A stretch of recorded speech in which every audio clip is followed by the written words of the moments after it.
We are expecting quite a couple of more participants during this call to join, but we thought to get started, as we have quite a big agenda to follow, and we know how incredibly busy everyone is in this month of September. So we're going to get underway, expecting some people to join as we go along. We had about 140 people registering for this call. I think we have about 35 on the call right now, and more to follow. Just very briefly, my name is Wies Maas. I work with the International Catholic Migration Commission. I'm based here in New York, and I've been coordinating something that we call the Action Committee that we will introduce in a moment. So before we get underway and get into the agenda, and I'll turn over to my colleague John Bingham in Geneva to do a couple of words of introduction, just a couple of technical things about this conference call system that we're using for those of you for who it's new. So most of you are joining by web, some of you are joining by phone. We have muted everyone to prevent interference in the line when one of us is speaking. But at any time in the call, particularly when we say that we open the floor, you're able, if you're joining by web, to unmute yourself and speak. So if you try to speak now, we won't be able to hear you because you're automatically muted by the system, but you can always unmute yourself. If you're having trouble with that, let us know and we'll try to fix it. Then there is a function that we're also using for this call that you can see at the bottom of the box of the GoToMeeting, which is a chat box. I see that lots of people are already using it to introduce themselves. That's fantastic, particularly those of you who haven't put in their name in the list of attendees. It's great if you could put your name there and what organization you work for and in which country. That chat box we can also use to put in specific questions or specific links. So you can put questions or remarks to the whole group, or you can select a specific person that you want to address the question to.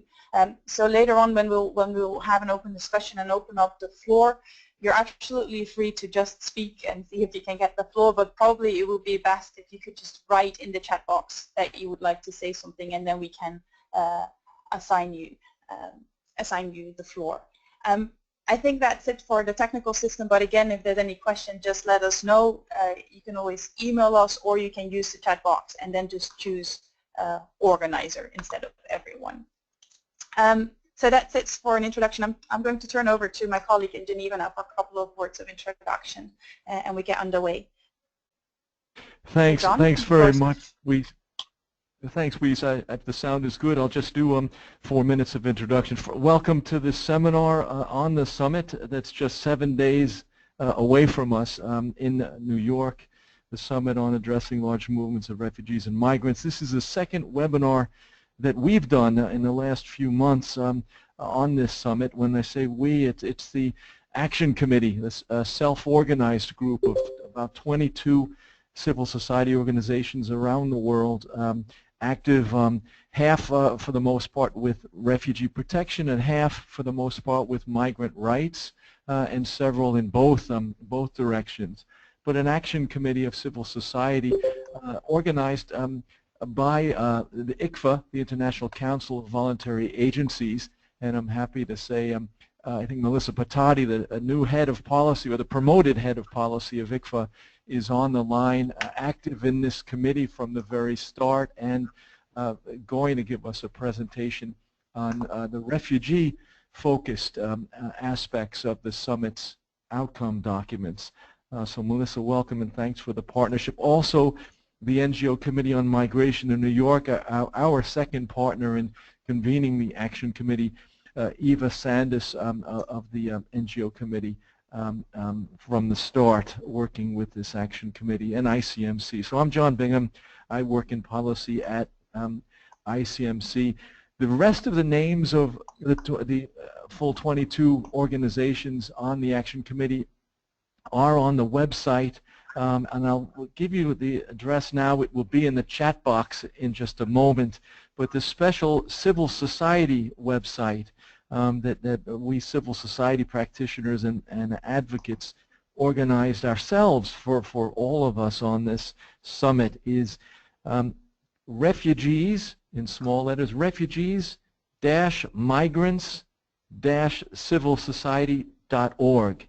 And we'll refer to that through this meeting, whether it's to point people towards the outcome documents, whether it's to point people towards various civil society analyses and statements, especially since the outcome came out from the governments at the UN on August 2nd, and newsletters as recent as this week that talk about the format and access and civil society engagement in the summit itself on the 19th, and related activities, including a raft of side events, pre-events, before, during, and after this 19th of September summit.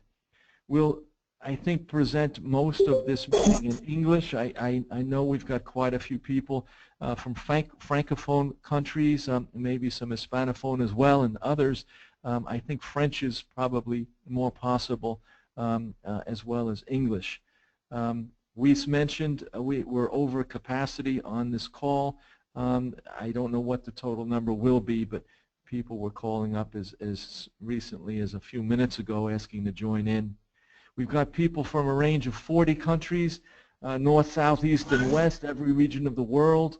I'll say good evening to Australia on the phone and good morning to the west coast of the U.S. We're a range of civil society organizations that registered, mostly human rights and development organizations, both on the refugee protection and migrant rights side, and again many across both. But human rights development NGOs, migrant and diaspora organizations, a good percentage have registered. Then faith-based organizations, trade unions and worker organizations, a handful of academics, people from think tanks and foundations, and a tiny number from the private sector. We've got the Red Cross registered. We've got some from UNICEF at a national level, the International Fund for Agricultural Development, but I don't think we have any governments, but I'll stop and ask if there are any governments on the phone call, or anyone from UNHCR or IOM on the phone call, just so we might have a shared reference of your involvement. Actually, if you could indicate you're part of the call on the chat box, that would be helpful. I'd like to recognize you and thank you if you're on the call, but I think it's fair for us all to have an understanding who's on the call. And if there are any other intergovernmental agencies as well, if you could just indicate that. Among the civil society groups, about 30% of us are, as individuals, are migrants, refugees, or diaspora on the registration for this webinar, or we're working for a civil society organization that's led by a migrant, a refugee, or member of the diaspora. We always think that's very important.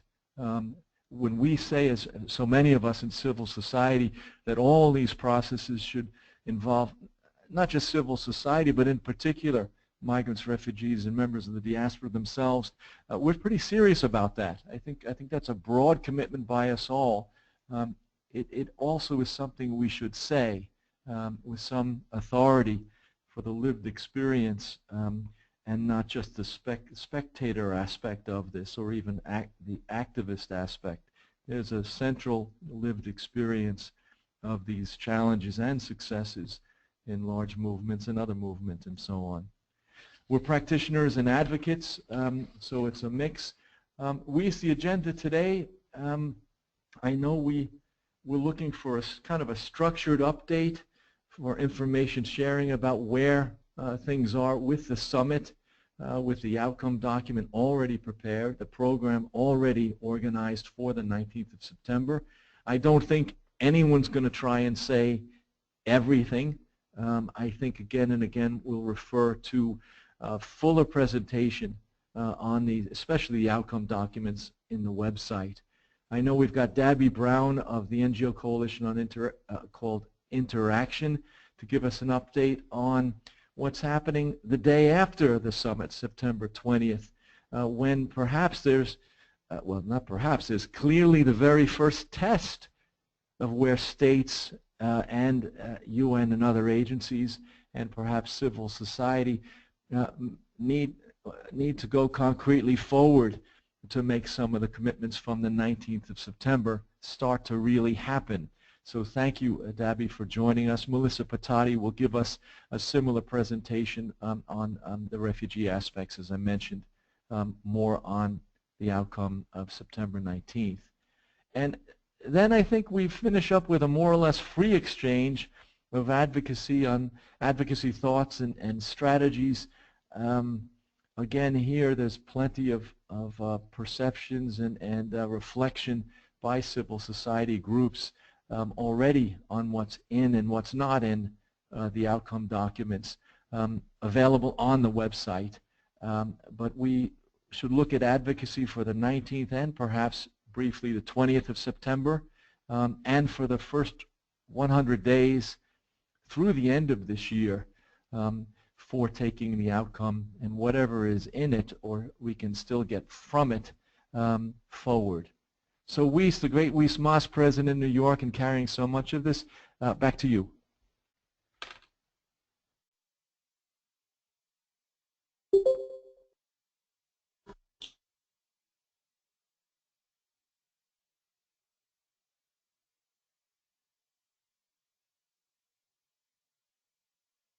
Sorry, Weiss, are you still with us?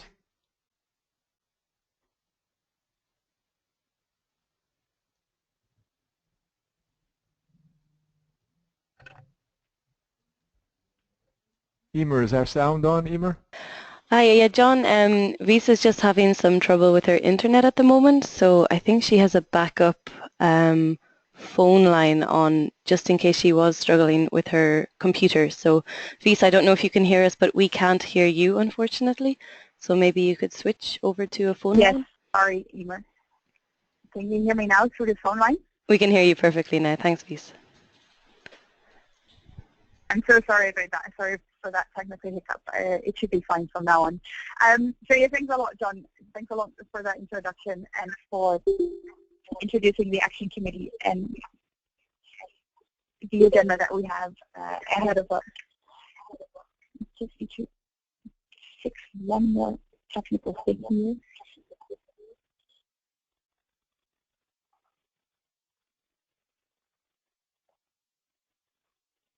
All right. Once again, my apologies for the technical hiccups from my side there. Yes, as John already said, we have a pretty full agenda for us, but hopefully it will also be quite an open agenda, as we really would like to hear from you what your vision is. First of all, on the outcome document, so the first part of the agenda is really geared towards sharing a few updates from here in New York or from Geneva, from wherever we are, and particularly for those of you who are not able to follow this pretty complicated process on a day-to-day basis, but do work with refugees and migrants on a day-to-day basis. So we just like to give you a couple of updates and then spend the first part of the agenda to really hear from you, how you see the outcome documents, what's good about it, what's bad about it, whether we are disappointed by it or pleasantly surprised or a mix of all of that, but particularly to look together on what are the windows of opportunities, what can we push forward or move forward, if anything. So that's really the first part of the agenda, linking it also with the Obama Summit taking place on the 20th of September, on which we will have an update from Interaction. And then the second part of the agenda is really indeed a bit more of an open structured agenda, where we would really like to talk about what will happen after the summit. So what are maybe your respective organizations planning to do on a national level, on a regional level, and also very much globally to push forward certain commitments that are made in the documents, or the commitments that were not made, how can we make sure that they will get integrated at some point in the coming years. So that's the agenda, but obviously it's open for suggestions. So I'll open up the floor for a second to hear from you if there's anything you'd like to add to the agenda, anything you want to emphasize.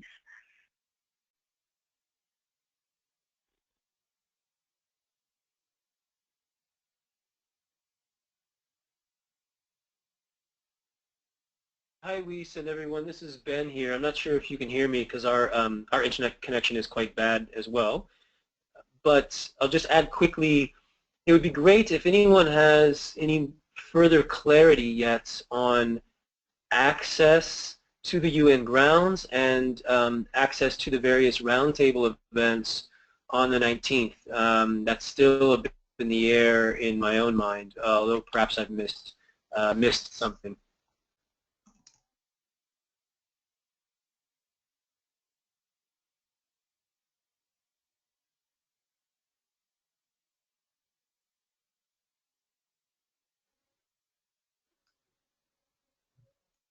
Thanks, Ben. We'll take that along,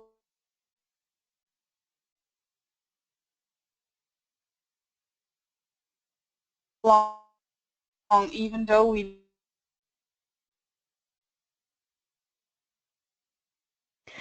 Hi, Vise. I think it would be better if you went back to the phone if you're back on the computer again, because the line is still not very good. I think you're breaking up a little bit still.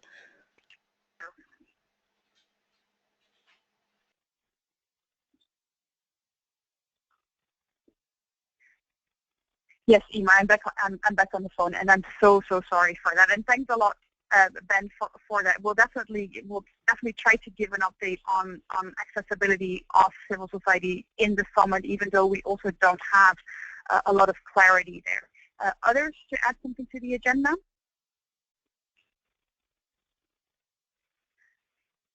All right. If not, let's get right into the updates and also address that question that Ben just raised. So, without giving a full background or readout on why the summit was called for, or what has happened over the past months, just to call into memory that this summit was called for about 9 months ago by the UN leadership and by the member states of the General Assembly, in view of the incredible ongoing human tragedies that have been going on across the world, looking at the Syrian conflict, looking at the boats that were going down in the Mediterranean, and a realization by the UN leadership and by at least a number of member states that there was just no global response, no concerted response, no real answer globally towards these tragedies and tragedies. So the summit was called for to address this, to address both the plight of refugees and the plight of migrants. Now it became caught into terms of large movements of refugees and large movements of migrants, even though it hasn't been very clear all along over the past year while governments have been working on this what exactly constitutes a large movement. And even up until this point, there is still some question marks from governments and from UN agencies. How do we define a large movement? But again, the summit was called for both to address the plight of refugees and the plight of migrants. So the summit itself just basically is a one-day meeting that brings together either heads of state or ministerial level representatives. And that one-day meeting is expected to adopt at the beginning, at the first hour of the meeting, a political declaration accompanied by 2 annexes. So those are the documents that we send around, and those are the documents that we would love to discuss with you. But basically, that's what the summit will start with. If all goes according to plan, those documents are going to be adopted as they are. Then the rest of the day is going to be full of speeches by these heads of state and by ministers, both in plenary sessions and then in roundtable sessions. So it's going to be a full day with a double plenary session parallel, where each government has indicated that they want to speak, and we understand a lot of them are wanting to speak. I think there is about a speaker list of 160 for the plenary. So that'll happen in parallel plenary sessions, and those speeches are expected to address what government leaders are going to do nationally, or how they're going to take forward the outcomes of the summit in their own context. At least that's what we're hoping the speeches will address. And then there's going to be 6 roundtable sessions, 3 in the morning and 3 in the afternoon, that will look at specific themes or specific elements. So for those of you who haven't seen that, we'll circulate in the chat box and by email the program of the summit. what might be relevant for those of you who will not be able to travel to New York, or maybe don't see the value of traveling to New York for this conference, everything will be webcasted and everything will be recorded. So there will be an opportunity to watch back, to analyze speeches, and so on. Now, as most of you know, the role of civil society, and that maybe also goes back to Ben's question, has been, first of all, heavily contested. It's been very difficult for governments to agree on how civil society should be involved and under what terms. Now, there are a couple of civil society speaking roles in the summit that have been confirmed. These are, I think, all in all, 9 official speaking roles. So three civil society speakers from refugee and migrant communities and civil society organizations will speak in the opening session, so that first hour in the morning, and then another 6 speakers will speak in each of the roundtable sessions on behalf of civil society. And those are the 9 official civil society speaking roles, and those people have been selected through a process that was led by the UN, who put together a civil society steering committee, who put some advice to the UN system, to the President of the General Assembly, who those 9 speakers should be, even though the final decision was really made by the UN system. So that's the official role of civil society in the summit. In addition, we do understand that for some of the roundtable sessions, upon the discretion of the President of the General Assembly, there might be some special high-level civil society representatives invited. So, for example, I think we've understood that the CEO of Save the Children will speak in one of the roundtable sessions, and you might have heard from a couple of other of these kind of special speaking roles that are upon the discretion of the President of the General Assembly. So that's it for where civil society gets to speak in the official program. And one thing that we've been trying to look at with the Action Committee and working with people here in New York and some of you on the call is, would there be a possibility to have some sort of a common message that each of the civil society speakers would put towards government? Or is there some sort of a document that that all of these speakers could hold up that represents some sort of a common vision of civil society, in addition, obviously, to individual organizational perspectives that will be shared. So that's a question to you and to people who will be speaking at the summit or working on the summit, if there is that possibility to have some sort of a common message or a common one-liner.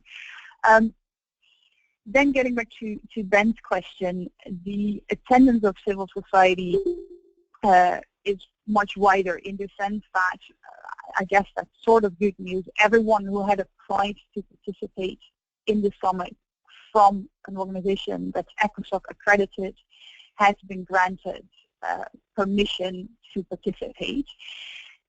And the same goes for most of the people that represent organizations from non-ECOSOC accredited organizations. However, the bad news is that there was the opportunity for governments to object to organizations that registered as a non-ECOSOC organization.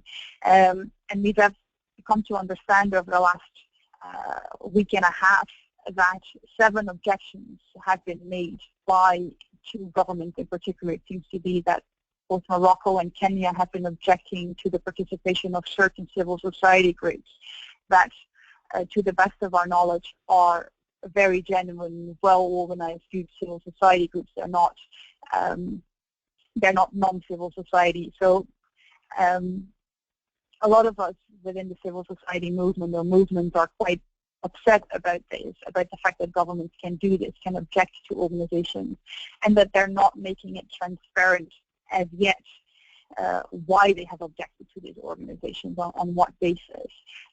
So one of the actions that we're taking this week is we're preparing a letter that will go to the President of the General Assembly, on the one hand to express our solidarity with the 7 organizations, on the other hand to ask for transparency and to put forth our concern that the space for civil society, even within the UN, seems to be shrinking and seems to be contested.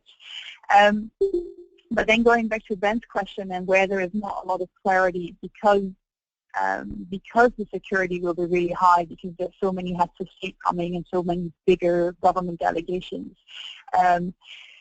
We won't be able, those of us that have registered and are able to attend, we won't be able probably to attend all the sessions, and they're probably going to come up with a system where everyone gets to attend maybe one of the roundtables and then follow the plenary sessions in an overflow room.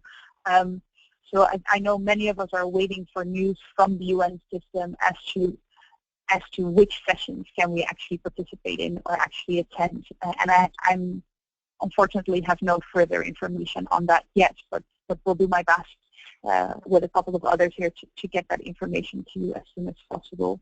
And then, of course, lastly, on the summit itself, there's going to be, as is usual, when the General Assembly opens in New York and when there's a high-level event around the specific theme, there's going to be a plethora, I should say, of side events, of related events, of events within the UN, outside of the UN, that all, one way or another, will speak to the issue of refugees or migrants.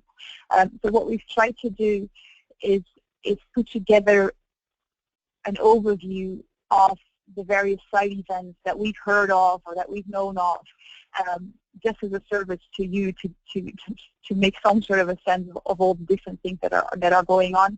That side event schedule that we put together is by no means complete. So very much of this event that you are organizing that you would like to add to this schedule, do let us know. We're updating this on the website, and we're circulating it among our network through regular newsletters. Now, one of the side events that I specifically want to mention to you, for those of you who are coming to New York, is an event that the Action Committee is organizing on the Sunday, the day before the summit, so on the 18th of September.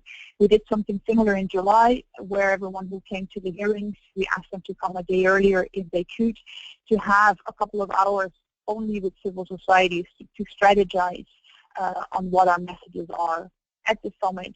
But in this case, that meeting on the 18th of September is also very much intended to look at what we will be discussing later on in the school. What's our advocacy strategy for after the summit? How do we keep the momentum? How do we keep the pressure on? What are our individual organizations planning, and where can we join efforts? I'm going to stop there in terms of updates on the summit itself and briefly open up the floor if there are specific questions or remarks on how the summit is organized, and then I'll go into the outcome documents. So the floor is open.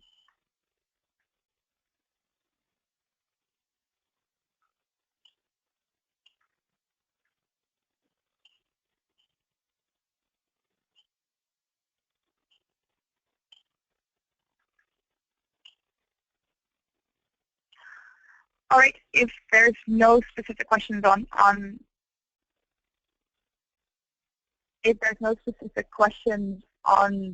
the summit itself, again, this kind of information,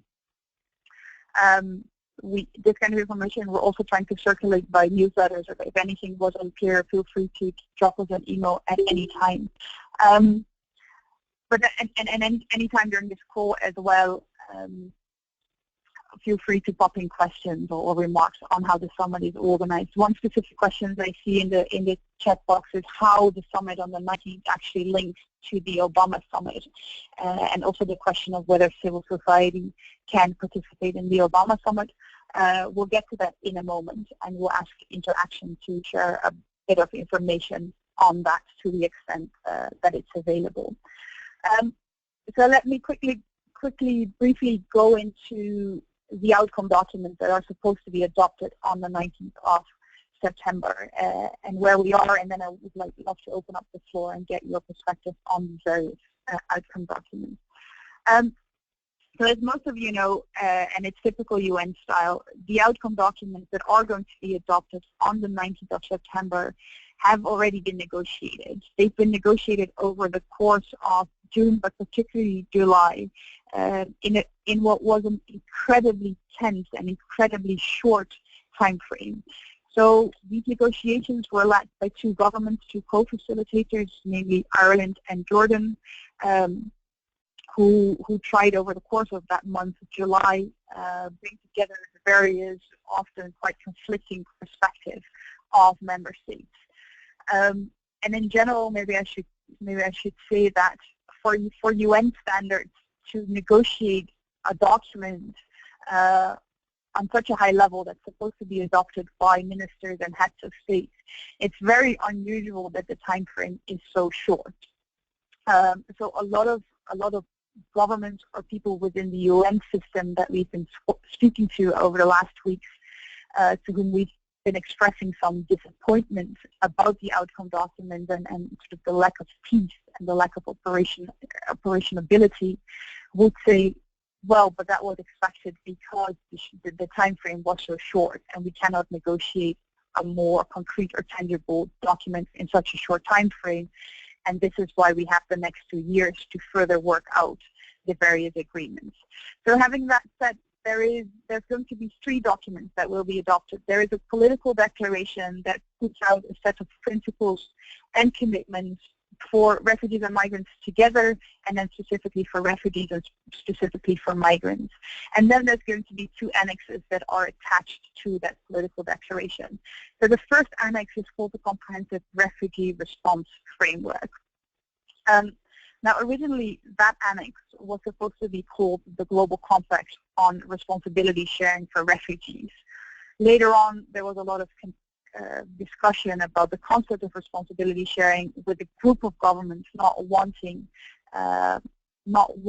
to use that terminology or that phrase. So it became called the Global Compact on Refugees. But then throughout the process of negotiating in July, there were a number of governments that wanted more, let's say, balance or more parity between what comes out of the summit for migrants and migration and what comes out of the summit for refugees.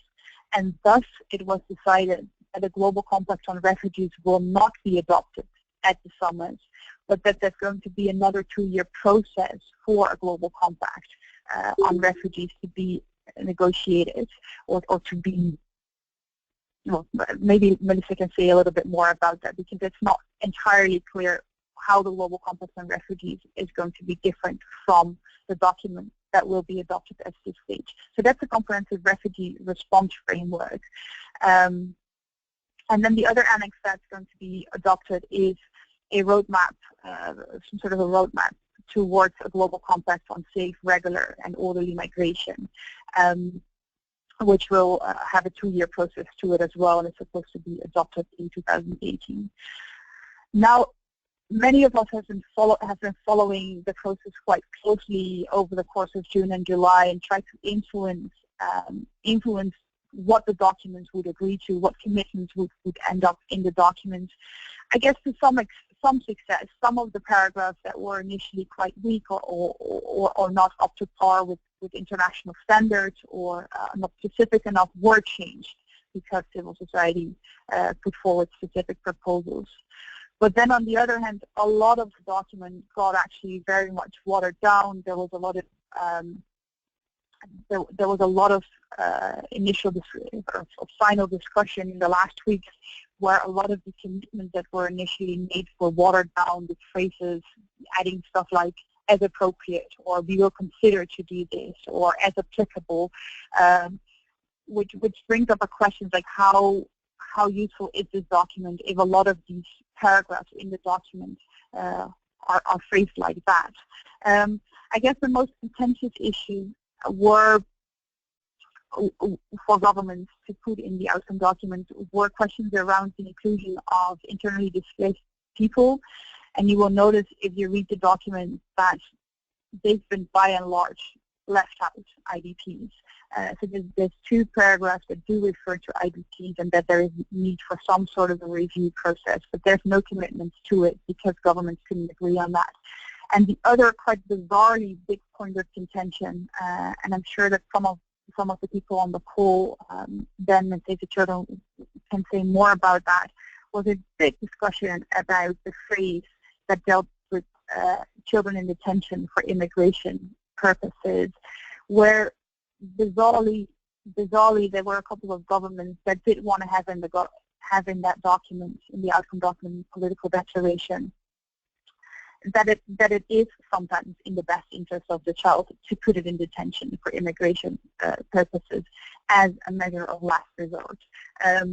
So you'll see if you read the document, I believe it's paragraph 2.12, that there is now a sort of a bizarre contradiction where the phrase does say that sometimes this practice can be used as a last resort, but that governments will also work towards ending the practice. So on the one hand, that's one of the areas where I think there's a lot of room for advocacy going forward after the summit, because there is a commitment to end this practice. But on the other end, it's quite worrisome that the document acknowledges that sometimes it can be, as a last resort, a measure to be taken by governments. Those are just two things of contention. There's other things, and I'm going to open up the floor on that to get your perspectives on it. Just one final thing from my side on procedures. Interestingly enough, the document will officially, ceremonially be adopted on the 19th of September during the summit. However, because it will be an official resolution of the General Assembly, there are some procedures that need to be followed, and that means that this Friday on the 9th, there will be a special meeting of the General Assembly to already adopt the document so that it becomes a GA resolution.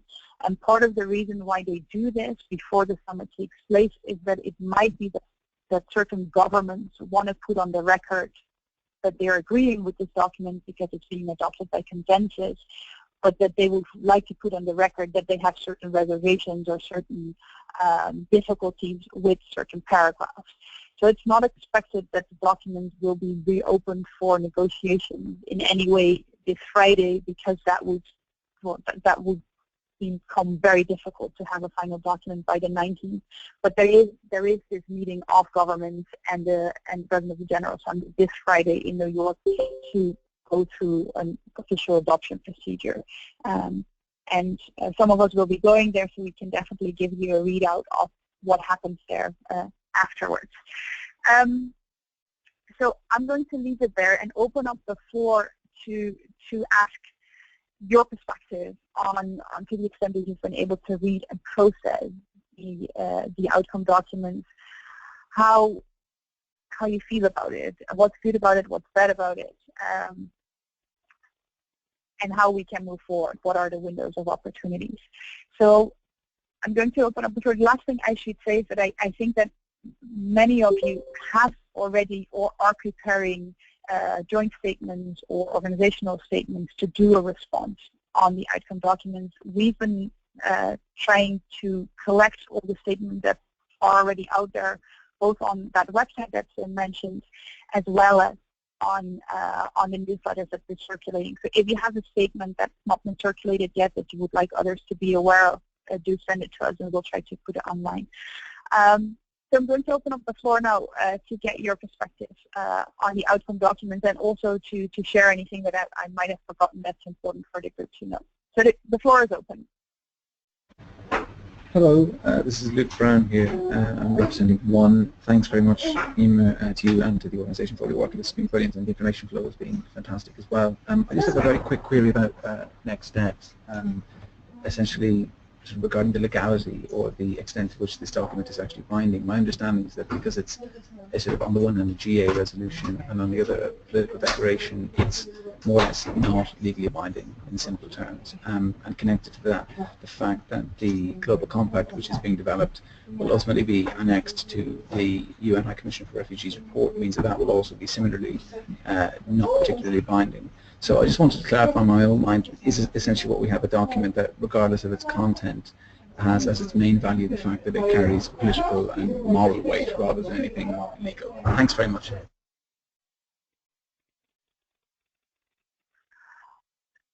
Thank you very much. For me, that was a little difficult to follow. So if you could maybe also put what you just said in the chat box, if you're connected online, that would be great. And maybe the others did hear it. The floor is open. Others?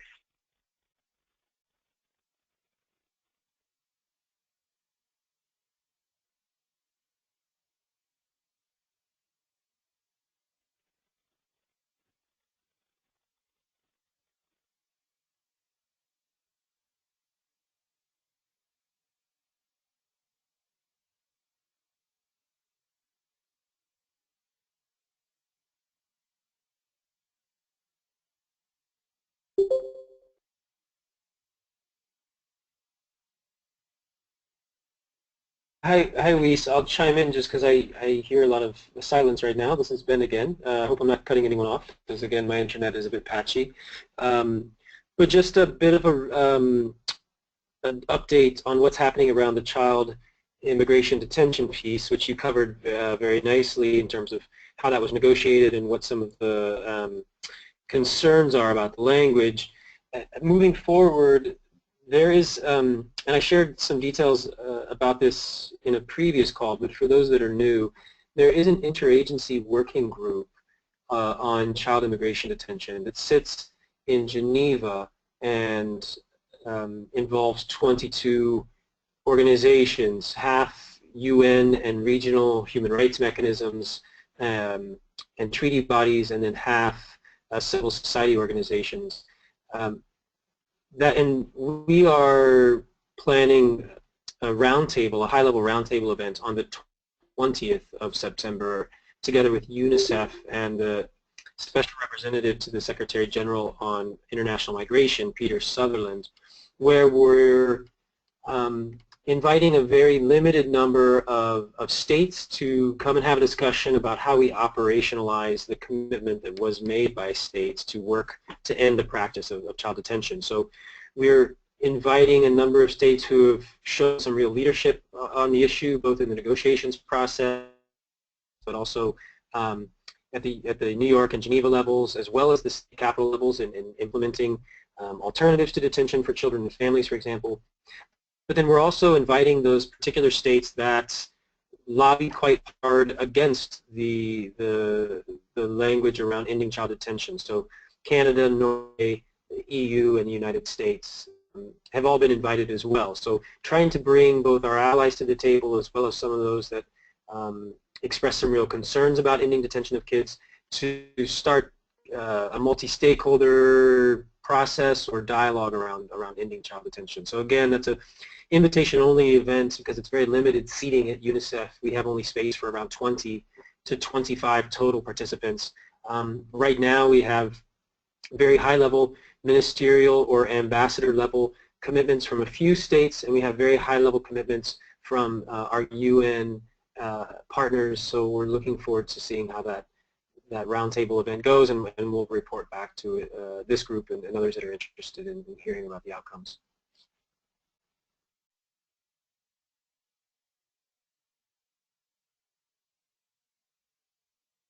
Thank you, Ben. Others? Hi there, this is Kamyar from Refugee Solidarity Network. Just two issues that I wanted to put out and see if anyone was offering or has already begun doing advocacy on these questions in regard to the outcome document. One is the conspicuous lack of reference to LGBTI groups, and the second is the somewhat troubling focus on ending irregular migration, which we all know in some ways can affect asylum claims. So I want to know if anyone is planning advocacy on those two issues.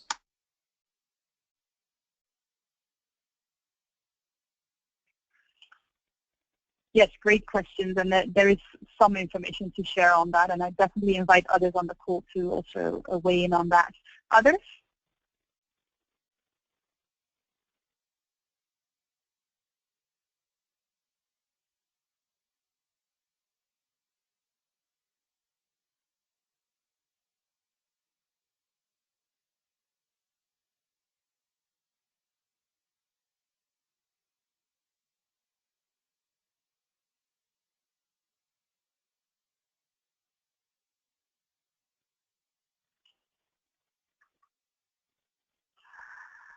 All right, so let me try to respond to those last questions that were raised, and then also to some questions that were put in the comment boxes.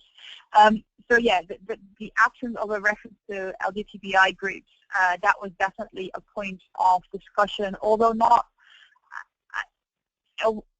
It was tried to be put in the document, particularly by the Irish and Jordanian co-facilitators. So there was a reference to this as a specific group that's vulnerable or that need protection or attention.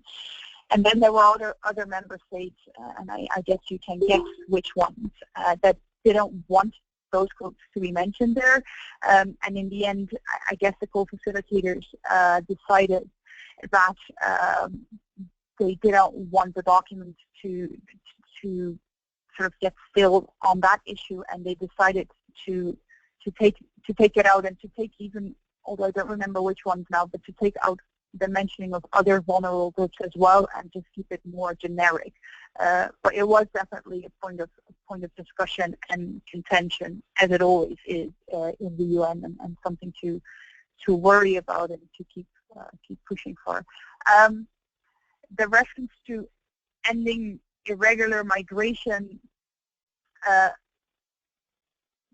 I'd love some of the other groups who are on the call, and maybe even John as well, John Bingham in Geneva, to respond to that. It's definitely something that a lot of the civil society groups that were working on migration have been trying to follow closely and trying to influence, particularly because, for a couple of reasons. I mean, on the one hand, there are lots of references in the document that really speak to the securitization and the criminalization of migration and irregular boarding crossing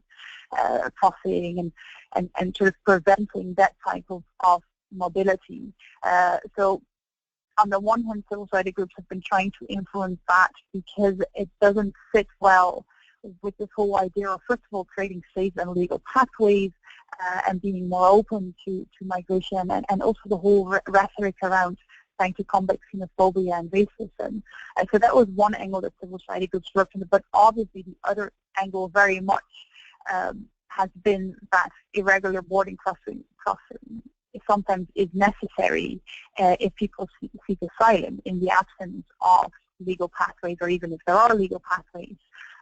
So we did make quite a big push, and I think the documents are quite clear on that the right to asylum and to seek asylum should always be upheld, and no refoulement around borders, and that. So I actually, although I don't have it on the top of my head, and I'd love to hear other analysis from the documents, I do think there's lots of things in the documents that counterbalance that ending of irregular migration, but the whole discourse, at least during the negotiations, was quite problematic from some member states, definitely not from all of them. So I'm going to open up the floor to respond to that, and some other things. Just a couple of other questions that were raised in the chat box. One was a question of why the time frame of the negotiations was so short. I don't have a definitive answer on that, except that the summit somehow was seen as one step on the road of the various summits and various meetings that were taking place this year, including the Syrian Pledging Conference, including the World Humanitarian Summit. And I guess the member states really wanted to show leadership and show that they could do something, but it's maybe a little ironic because the time frame was so short. It seems that a lot of commitments aren't very tangible or really watered down. But on the other hand, there has been an agreement, at least, to have two follow-up processes, so to have another 2-year process that will further work out the global compact on refugees. And I'd like to invite maybe ICFA to already say something about that, although we have that for the second part of the agenda. And the other follow-up process is, of course, the global compact on migration. But it's an interesting question to ask. I'm going to open back the floor. I see there's some other comments that I'll get to in a moment. But maybe if there's anyone who wants to respond to that issue of irregular migration, and then also if I could invite Melissa of ICFA to say something about the global compact on refugees.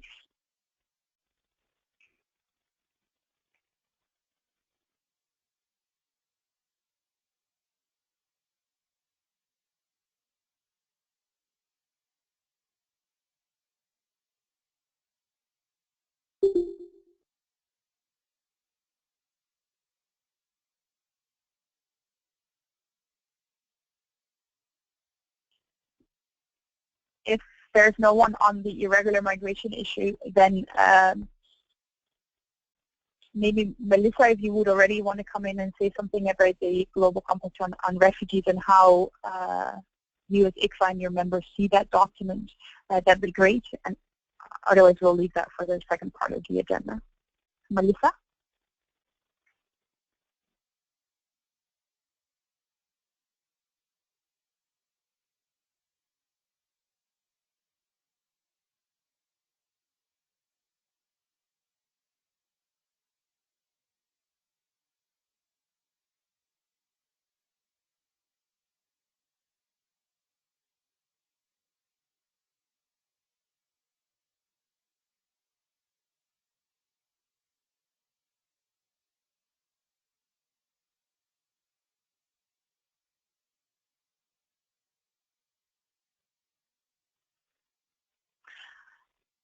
You don't seem to be.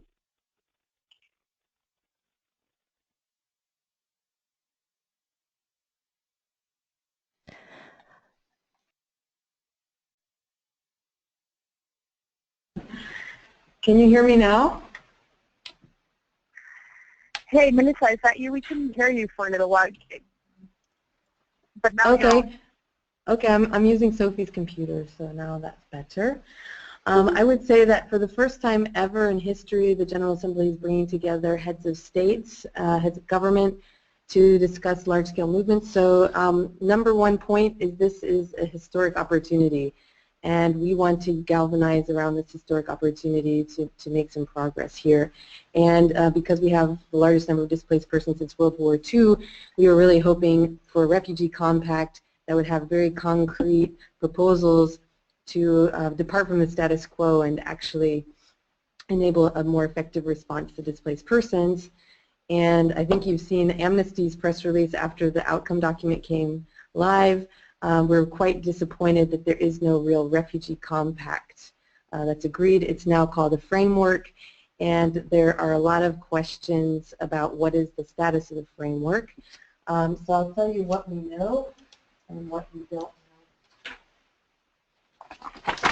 First of all, what do we know? We know that the actual Annex 1 with the framework, it really gets into details about reception and admission. It talks about support for immediate and ongoing needs. It talks about support for host countries and communities. It talks about durable solutions. There's a lot of language in there that we like, especially when it comes to resettlement, when it comes to legal stay, education, etc. However, when you actually get to the way forward, what does it say? It says the states are inviting UNHCR to engage with states and consult with all relevant stakeholders over the coming 2 years with a view to evaluating the detailed practical application of this framework and assessing the scope for refinement and further development. Also, it says we will work towards the adoption in 2018 of the so-called Global Compact on Refugees, and that there's going to be the High Commissioner including in his annual report to the General Assembly in 2018 the proposed Global Compact on Refugees for consideration by states. So what does this actually mean? We've asked informally to our UNHCR contacts, what does this mean? One thing that it means, it looks like UNHCR will have leadership of the process going forward. So I'm sure I can assume that my UNHCR colleagues are quite happy about that because they haven't necessarily been in the lead in preparation for the summit. And it might likely mean that the discussions for this move shift from New York to Geneva. I've heard informally that the consultations process that's mentioned here, consultations in paragraph 18, I've heard informally from UNHCR contacts that the consultation process should begin soon after the summit. We have definitely heard that the UNHCR wants to consult civil society organizations. Perhaps they'll use support from the traditional partners in that regard. And we've heard informally that perhaps we can already start practically applying the framework into specific contexts now, that we don't have to wait to 2018. We've heard informally that there is no real expectation that this framework, the text included in this framework, is going to be changed dramatically and result in some entirely new text that will be comprised of the Global Compact. What we've heard is that will be some fine-tuning of the text that exists now based on the consultations that we just discussed. So unfortunately, from a civil society perspective, if all we're getting is fine-tuning, we're missing two big things. We're missing operationalization, because a lot of this is quite general, and to operationalize it would take a lot of serious thought as to who does what, and how are we actually changing status quo. A lot of the things described are things that we should be doing already, but there are some barriers there. So it's this operational component that we really want to see, things that the UNHCR contacts described previously, trigger mechanisms and things like that. Second, what we're missing is an accountability mechanism to hold states accountable for agreeing to these to this framework in 2018 to the compact itself. And so what does that mean if we don't have accountability mechanisms? To civil society organizations have to be playing that role? That's a big question for us. But all of the things that I've just mentioned is informal things. That's stuff that we've heard informally and we don't know officially. So we've asked for UNHCR to meet with NGOs. We actually held a meeting last week called NGOs Forward. We invited UNHCR, IOM, member states, and other NGOs to hear different NGO perspectives on the entire summit, the entire document, both annexes, and NGOs raised several concerns, including the ones I just mentioned.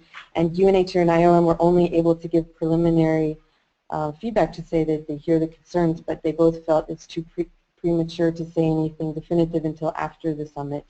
So we're hoping to have the Assistant High Commissioner Volker Turk do a meeting with NGOs after the summit to talk about next steps. And he's also going to be briefing member states, I think on September 14th, so hopefully we'll get some more clarity there. But yes, ideally the text is good, in a good direction. There are some areas that we have concerns, but at the end of the day we want to see this make a positive impact in the field, and we don't yet see how we're going to do that.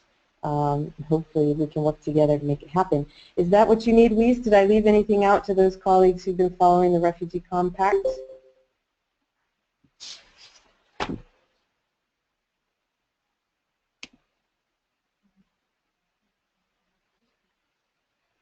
Thank you so much, Melissa, for that readout and for that analysis. I missed your last sentence. Was there a question there?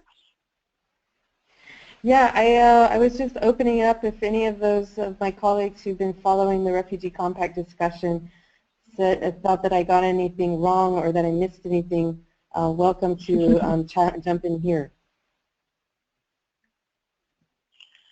Oh, great. Yes, so for me it was really comprehensive, but the floor is absolutely open for others to either ask follow-up questions on the Global Compact on refugees, or to add to what Melissa just said. And then I know we have the request for the floor from Tadio to also say something. But maybe just briefly, if there's specific questions on the Refugee Compact or comments or additions, the floor is open specifically for that now.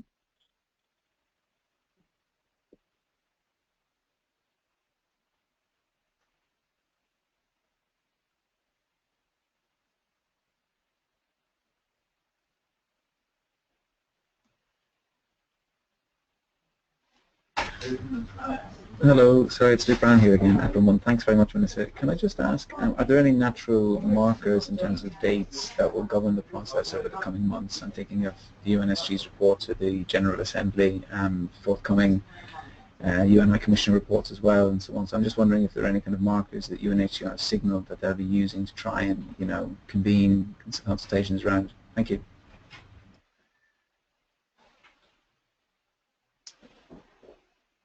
Okay, should I take that? This is Melissa from ICFA. We certainly haven't received any kind of definitive timeline reaching from now to 2018, or any kind of series of actions. However, we have every year a big meeting. It's the biggest executive committee meeting of UNHCR. It's over 90 governments that comprise their executive committee. And they'll be meeting first week of October. And every year, ICFA, in partnership with our members, we organize a side event. And the side event is targeting UNHCR leadership and member states comprising the executive committee. And we actually have the side event we're doing is called Around the World in 60 Minutes, bringing global policy to the field. And we were informed that UNHCR is also going to be taking the opportunity of the executive committee meeting to provide some thoughts to their executive committee on where they see things going with regard to follow-up to the summit. So that is one key opportunity that we have to get their fresh thinking, fresh out of the summit. And second, to have various platforms during that week for NGOs to give their views. And I believe ICMC is going to be helping us provide some thoughts into a statement that will be specifically delivered at a side event, particularly on 19th September. Over.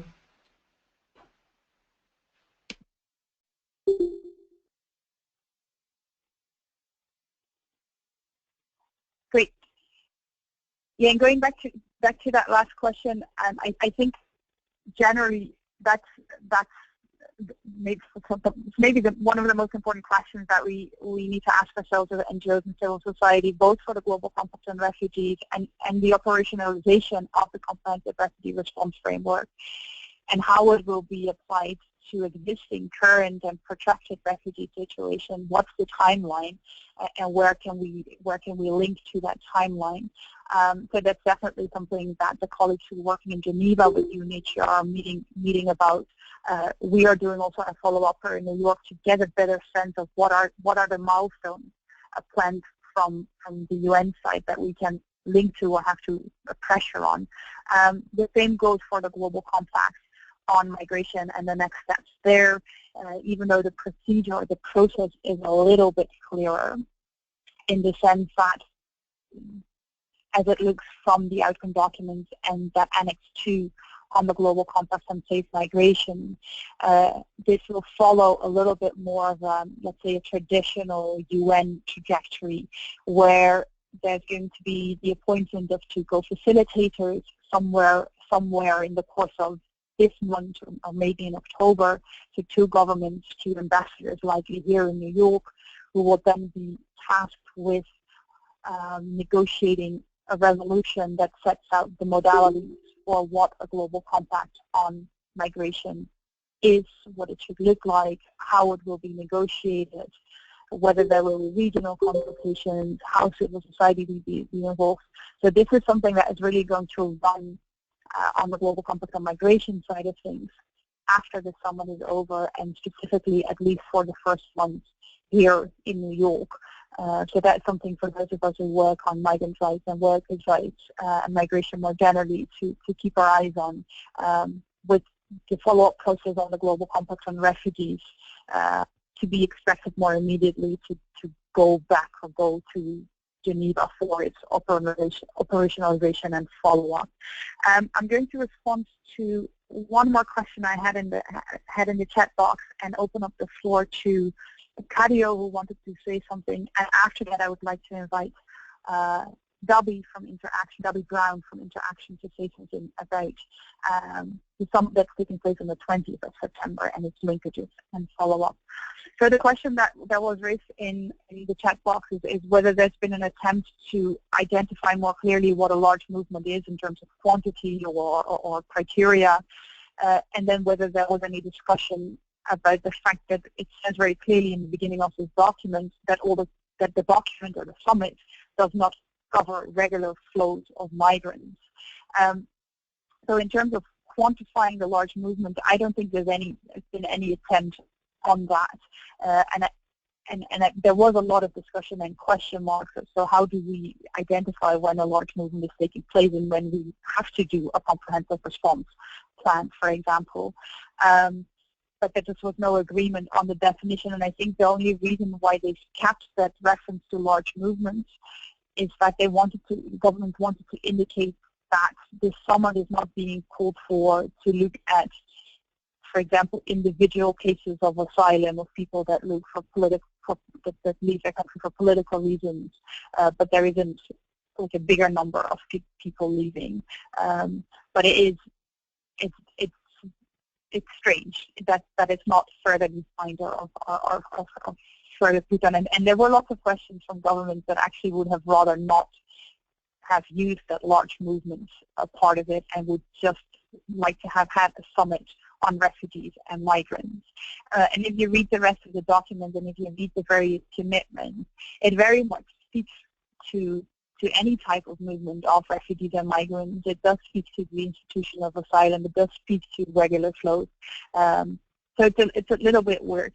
And that definition on, or that phrase that I believe in 1.6 of the outcome document that says that the document is not covering regular flows or regular movement is something that we from civil society perspective have consistently pointed out as just being very contradictory with what the rest of the document sets out to do and a lot of commitment.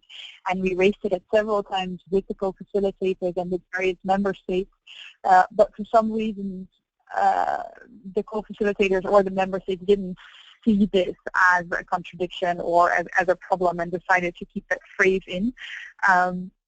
But it is one of the things that we try to emphasize towards the government and towards the co-facilitators is regular throughout the document and just in general, regular movement is what all of us are advocating for. That's one of the solutions that everyone is pointing at, whether it's for refugees to have legal pathways or whether it's for migrants to just be able to move legally and regularly and safely.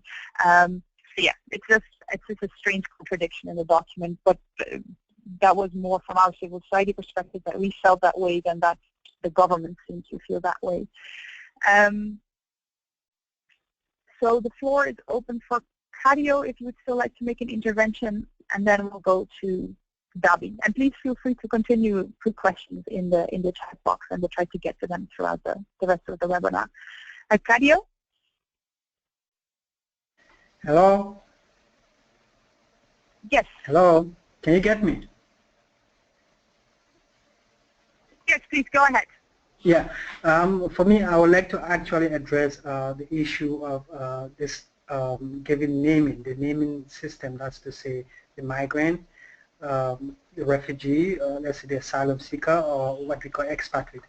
So I think one of the global approach we should be thinking about, both decision makers or policy makers, as we may call them, should be trying to maybe think about opening a free or very flexible corridors for people to move and travel, because economically both contribute in several ways. Those receive a lot of criticism. Why am I talking this? I'm taking an example of my experience, because I'm actually from Liberia, and I was once a refugee in Guinea. So you can imagine that I experienced life as a refugee. And during this process, I went to school, that is a normal refugee school system, and later was recruited to work for international aid groups. So I work both in Guinea, let's say in the West African region, and for the past 7 years I have been based in Europe, where I work for different migrant, or let's say a social group, including, as I mentioned in my forum on Salut Social, or the Home Office of Belgium as a translator. And I realized that this immigration or migration issue is something that cannot only be curtailed by hosting big meetings in New York or wheresoever, but we should also think about this bottom level, how can we curtail the migration. In recent time, I developed a proposal to see how best I can contribute, especially for the West African sub-region, to see how we can curtail this migration, because I think the major issue here is we should be thinking about what is the source problem of this. More people think about war, but there are also other economic reasons, let's say political reasons, that what we call the big brothers, that's the big superpowers, are sometimes involved one way or the other. So just to curtail, I developed a program to see how best we can reduce the child trafficking, especially in the West African sub-region. And we try to call this project, or let's say a proposal, because it's not yet been developed. And we call it the PTSD catchment study. So we're trying to understand a bit root causes of people migrating, especially from what we call the Makona region. And this is something I try to write several people, but people don't seem to be embracing it because I'm just a little charity, just a little NGO, still at the bottom level, not like the UNHCR. So I think policymakers or people that are being involved in this meeting in New York or wheresoever that are listening to this webinar should also be thinking about how best can we start from the grass level, that's the bottom level, and instead of thinking about big policy papers that people write and sometimes it's not being used or even respected by the same people that developed it. So that's my contribution. Thanks.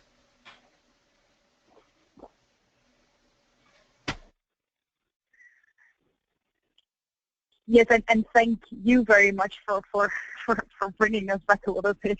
I wouldn't say to reality, but I mean, I guess the whole question of how do we translate what's happening in New York, or even what's not happening in New York or Geneva, to realities on the ground or in the regions, and how can we make those linkages, and how can we strengthen each other's efforts as well as civil society to make sure that something changes on the ground.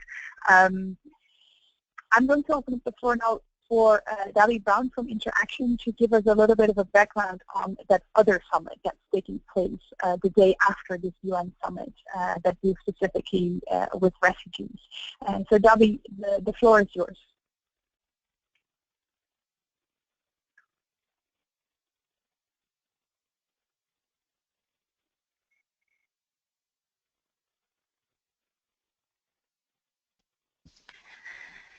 Hi, sorry about that, Weiss. Can you guys hear me now? Loud and clear. Okay, perfect. I'm happy to just give a quick update on the U.S. organized summit, so the Leader Summit on the Global Refugee Crisis. So just for those of you that aren't as familiar, I'm happy to give a quick background on the summit and then maybe discuss a little bit about the civil society involvement in this particular summit. So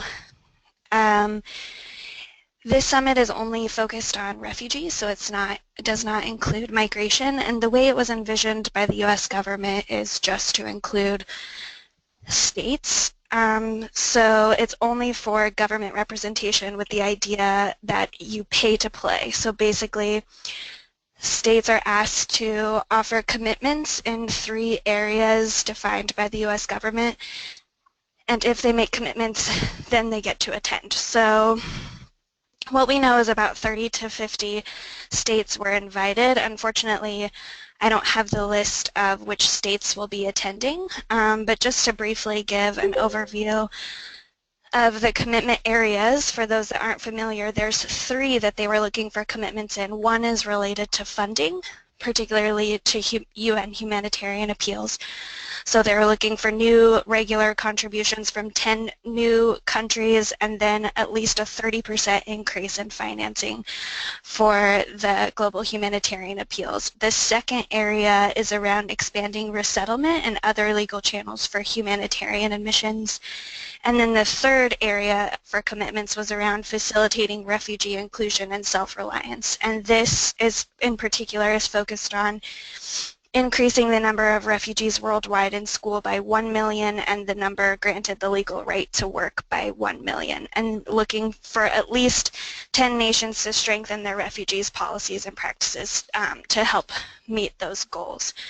So those are the 3 areas that they were looking for states to make commitments in. As I mentioned before, I don't have an update on which states will for certain be participating, but I do know just a brief comment on achieving those goals or commitments more broadly, that the U.S. government indicated that they were having the most difficulty with achieving commitments under the 3rd goal around education and right to work.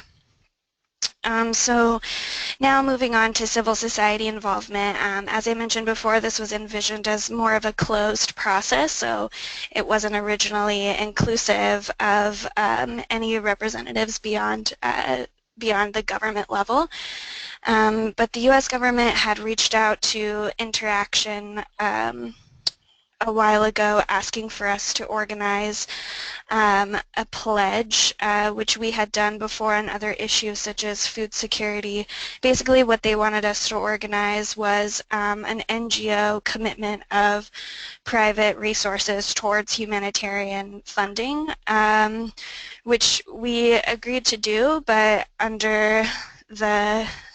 we just wanted to express our concern that they were looking for civil society to offer commitments in one of the areas, and yet civil society was not invited to participate in the summit itself. So our CEO advocated that the U.S. government involve civil society in some way within the summit, and we had heard over the past month or so that they would consider that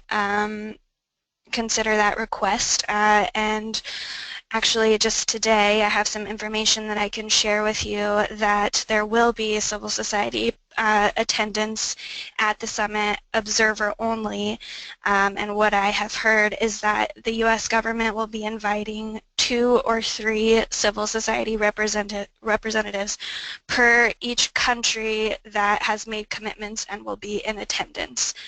The U.S. government, same as the other countries that will be represented, will have 2 or 3 invitees, and our CEO did receive an invitation today, this morning, so I'm assuming that the U.S. government has sent out invitations to those civil society representatives who will be invited to participate, but we will be seeking a list from the U.S. government on the full invitation list of who they have invited to come, but I also welcome any of you who may have more information from your organizations or people you know who have also been invited to share that information as you have it.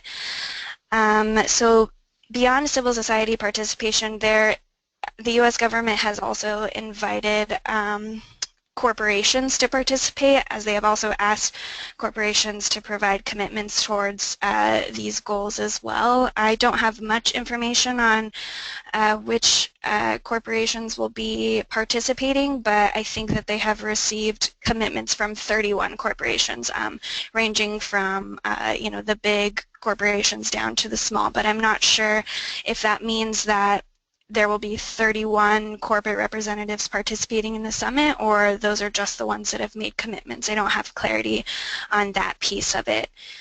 And then I guess the last thing that I wanted to flag is that I had heard that there will also be an event on September 15th for civil society that's organized by the U.S. administration. That will be invitation only as well. But I don't have any more details on who they're planning to invite to that or what that event will look like. I had just heard offhand that this was an event that they were planning on holding. So then next steps moving forward after this Leader Summit, one thing that we are interested in following up on is just making sure that we have some sort of clarity on what the accountability mechanism will look like for this summit. Given that there's going to be a new administration soon, I think we really need to hear from the U.S. government how they plan to hold states accountable to the commitments that are made at the summit. So sorry I don't have any more clarity on who's attending from the government side, or any further details on that, but I welcome any questions that people may have.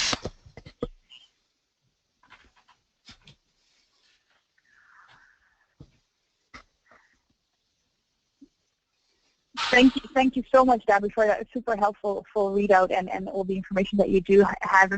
It's interesting how much of a mystery some of this Obama summit has been in terms of getting information as to who is invited, who has actually confirmed that they participate, what commitments are they making, and in that regard it's been also a bit difficult, I think, for civil society to do advocacy around it, because we weren't even sure which governments to target.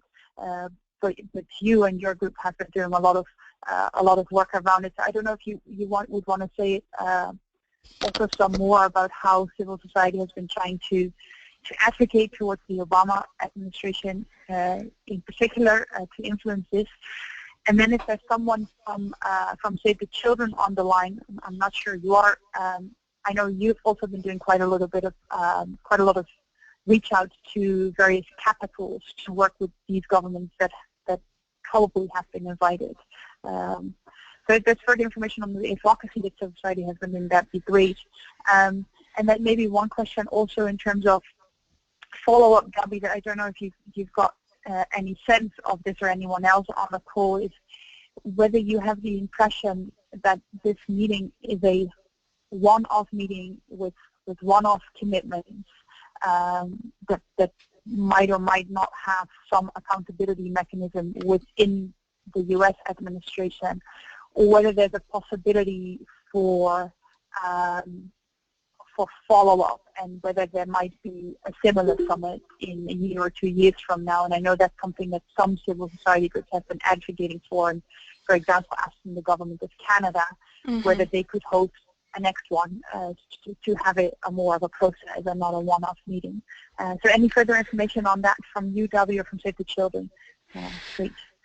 Sure. So as you mentioned, this process has been pretty opaque, and even as we have been reaching out to our contacts in the U.S. government, as the closer we get to the summit, the less information we seem to get. I think when we were looking at the angle of doing advocacy with the states that would be participating, or that the U.S. was asking for commitments, when we had asked the U.S. government for a list, they had basically just said, well, the usual suspects will be invited. So there wasn't much clarity on that, but from our end, we did do a couple pieces of advocacy around the third goal of the summit on refugee inclusion and self-reliance, so the education and livelihoods piece, where we basically offered country-specific recommendations for how best to implement policies that would achieve those goals in the Syria crisis hosting countries. So that was one small piece that we did, because we did know that those governments would be invited to participate. There was also a general CEO organization sign-on letter to President Obama that was organized through Interaction, that was pretty top line, and just, as I mentioned, targeted towards President Obama himself.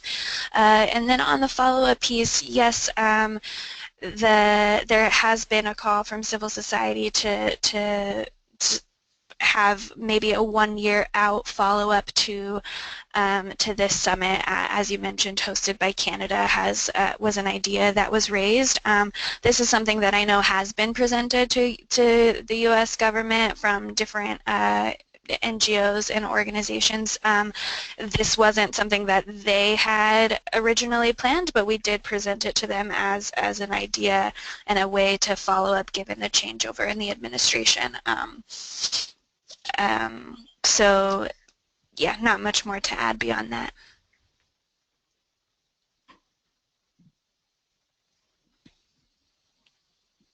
Terrific. Thanks so much, Gabby. Anyone else on the Obama Summit advocacy around it? Next steps?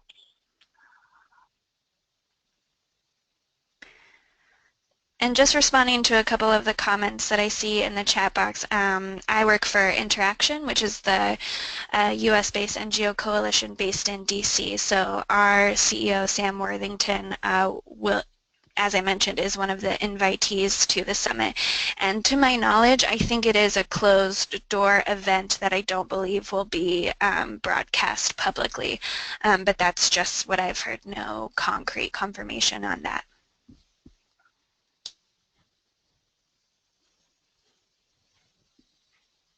Thanks. Others, before we go into the second part of the agenda and the last half hour of the webinar?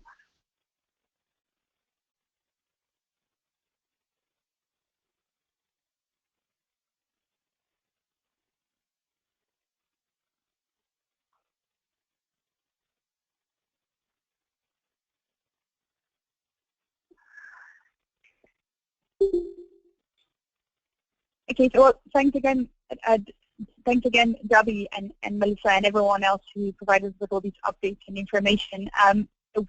We had planned the second part of the agenda to look a little bit more at what will happen beyond the summit, and where do we need to, or do we need to put our energy as civil society organizations working either globally or regionally or very much also nationally.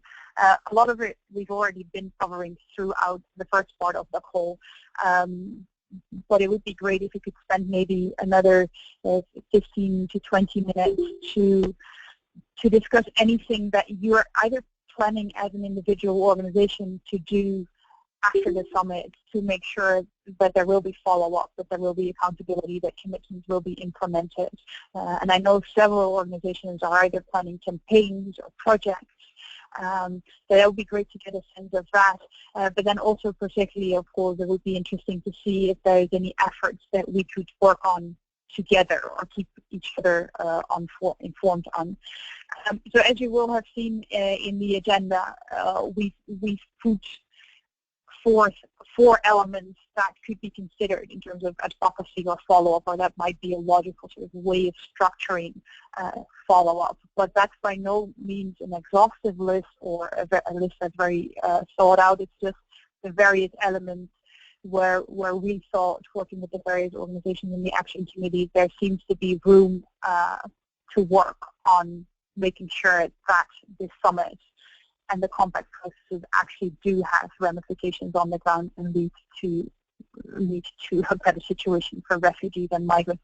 So the four elements that we've put there is first of all, I mean, one thing I think we've been really trying to emphasize here is that even though it's probably good and necessary that there are going to be this longer-term global intergovernmental processes that work out those global compacts and look at a better global mechanism for responsibility sharing, that shouldn't mean that governments are not acting now. And of course the Obama Summit, for example, and having more commitments and resettlement around funding is one element of that. But there's a whole set of other commitments in that document, in the outcome document, the political declaration, that governments could follow up on individually in their own national context or their own regional context. And a case in point, of course, is to end the practice of children in detention.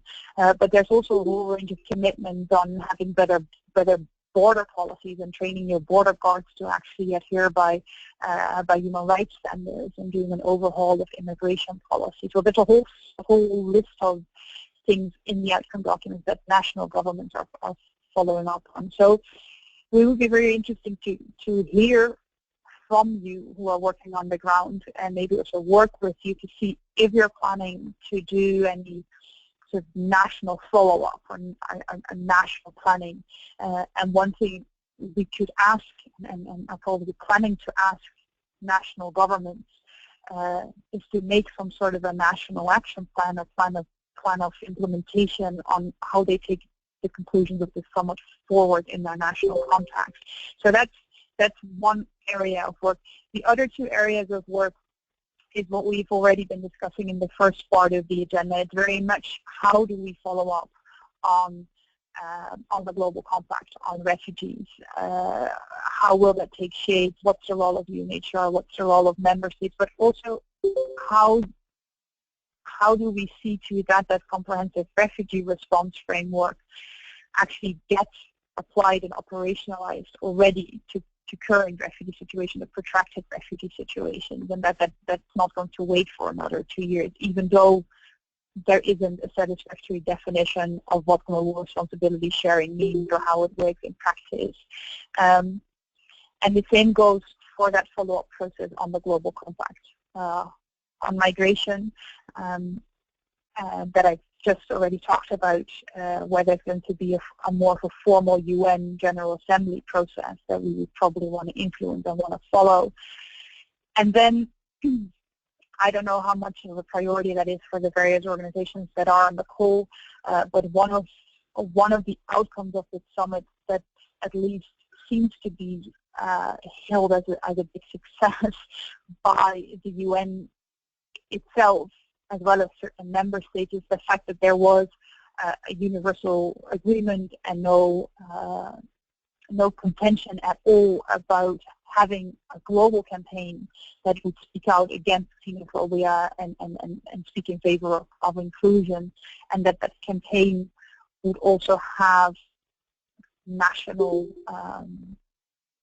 implementation or national support. It's obviously, for all of us working on these issues and following the media, it's somehow puzzling that government agreed to this, including a national support, given the difficult and different political contexts and tense xenophobic environments. But in any case, this campaign, it's not quite clear yet how this will take shape, what the role of the UN is, which UN department actually is going to lead this. So it's a bit difficult to engage with it, but it does seem something that at least the UN as an institution or as a secretariat is wanting to present as sort of their share and their part of the follow-up of the summit. So maybe it's something we as civil society, some of us want to engage in. So those are just 4 elements for follow-up, and I'm sure there's lots of others. If that's okay with you, I'd like to first maybe turn to John Bingham in Geneva of ICMC to maybe say a few words on what we think or will be the follow-up process on the Global Compact on Migration and what we need to prepare for. And then I'll open up the floor to others. So John? Yeah, thanks very much, Weiss, and this is the perfect place in the agenda, I think, to talk about the other big chunk in the outcome document, which is the commitment to move towards a global compact on migration. So it's very much forward-looking. It's very much after the fact in the sense of the real work on the migrant side of things, the migration side of things, unlike for the refugees, will be after the summit. There's no framework in the summit outcome documents for migrants as there is for refugees. It's far more, far more delayed or deferred a process to build a compact on migration than it seems to be on the refugee side in the outcome documents. But just quickly, making a primary reference to Annex 2, but Annex 2, of course, relates directly and has to be taken together with some important parts of the declaration itself, in particular, the whole of Section 3 of the declaration that focuses on commitments specifically for migrants, but then other commitments throughout that pertain both to migrants and refugees in the declaration. But just a couple of touch points here. So the outcome document talks about, and Annex 2 talks of towards a global compact on safe, orderly, and regular migration. So it's towards the compact. That's to say, again, the outcome document doesn't have a compact, doesn't have an agreement yet really on how to structure anything for safe, orderly, or regular migration. It's aspirational. It puts the work into a process it then defines for the next 2 years. So it's towards a global compact. Compact is a strange but deliberate word. It's not a new convention. It might suggest some kind of new system, some kind of cooperative, a voluntary set of standards or a framework.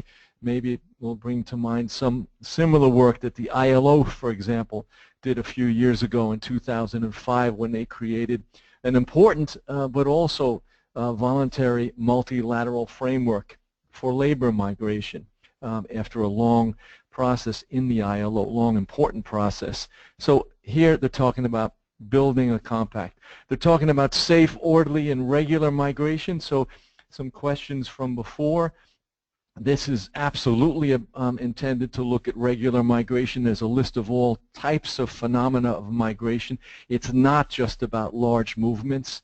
It's about the range of migration, very explicitly laid out in the annex in a page and a half of different aspects of migration, beginning with drivers and causes of migration, into all sorts of vulnerable migrants and migration, unwanted, so to speak, migration, combating trafficking, combating irregular migration, as was referred to earlier in this meeting, and so on. Very much refers to labor migration and labor rights, has language all over the place that refers to rights and protection, including specifically of non-refugee migrants who have rights to protection. And it's, when it says migration, it means explicitly international migration. So that's what the commitment to a global compact on migration is in general. It looks for adoption of this compact at an intergovernmental conference in the year 2018. So there is this 2-year timeline for the Global Compact on Migration, as there is a timeline for a possibility of a Global Compact on Refugees by 2018. So 2018 becomes a marker there. I mentioned before the Annex 2 has to be taken together with the declaration. Just a couple of references there, if you would want to look in particular at section 3.23. 3.23 of the declaration talks about launching this process. 3.22 refers to a report, very important, we understand, that Ban Ki-moon's Special Representative for International Migration, Peter Sutherland, who I should say also is president of ICMC, but a special report that he's writing on governance and improvement of international mechanisms for cooperation on migration, including protection. And we don't get anything from Peter in ICMC on this. He's very careful on conflict of interest, but we understand that report is aimed to be released sometime in late October or November. So a report from Peter Sutherland referred to in section 3.22 of the declaration. And finally, section 3.21 talks expressly of the importance of the role of civil society in all of this, in actual cooperation on migration governance, but also involvement and deeper interaction with governments in the process. Couple of other sections in the declaration to refer to that seem to indicate kind of the direction the governments and the UN agencies seem to be going on this global compact. Again, aspirational for work that needs to be done in the next 2 years. Section 3.9 of the declaration welcomes IOM into the UN system, and we know that IOM member states and then the UN General Assembly, all member states, all unanimously voted for IOM to join the UN for the first time. Section 3.10 refers to IOM's work on MICIC, Migrants in Countries in Crisis, guidelines and principles and practices for assistance and protection to migrants of all kinds stuck in conflict and natural disaster situations. That work was completed a few months ago and is being celebrated as an example of the kind of work perhaps that can inform or guide or frame a global compact on broader migration, safe, orderly, and regular migration. Child detention was referred to before, section 2.12, actually an example of where this outcome document seems to be backsliding, and by opening what is a very clearly closed door that says children should never be detained for immigration purposes, and yet the document weakened and backstepped on that. And last, as Weiss just mentioned, a reference in section 1.14 to expanding a global campaign run by the UN but involving many others against xenophobia. Strong language in the declaration against xenophobia. It's carried forward into the annex itself. To unpack it briefly, the annex, it it refers to an intergovernmental, basically the who, what's, and where's. It refers to an intergovernmental process, states-led. We always say it can't be states only. It talks about a context of involving UN agencies, Peter Sutherland's office, the Global Migration Group, IOM and the UN Secretariat, very much the resource and capacity structure for this global compact to go forward in the process these next 2 years. As was mentioned by Weiss, the immediate next step is in New York, a determination of modalities for this 2-year process. How will the states go about these consultations? That refers to regional consultations. Obviously, some of these decisions will be made in New York, although there's all sorts of talk about the desire of states as well as most agencies to move a lot of this work back to Geneva. There's concern about coherence between any global compact on migration with any global framework or global compact on refugees, and so on. I put you to the annex itself. For 23 sections of the annex that refer to the types of migration and migrant phenomena that this global compact could include, ranging again from drivers to mechanisms to borders and rights, to labor situations, to return and readmission, to diaspora, gender, data, the portability of benefits and qualifications and skills. It's pretty thorough, and it, again, aspirational. Some of them are beautiful words. It reminds me that in the negotiations and in all of this work that it's not just one group of governments or government interest that expresses itself. It's often the mix of governments, and that includes sometimes governments quite articulate for the need for genuine structures for safe, orderly, and regular migration. I'll stop just by saying the biggest reference in the first expression of political will on safe, orderly, and regular migration we all should know and reflect on comes from the unanimous adoption last September at the UN General Assembly of the 2030 Agenda for Sustainable Development, where goal and target 10.7 used precisely this language of commitment to safe, orderly, and regular migration as a goal and target.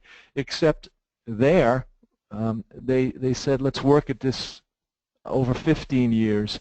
And here, the ambition coming out of New York says they want to see something negotiated and adopted but at the Intergovernmental Conference, not necessarily UN General Assembly, in 2018.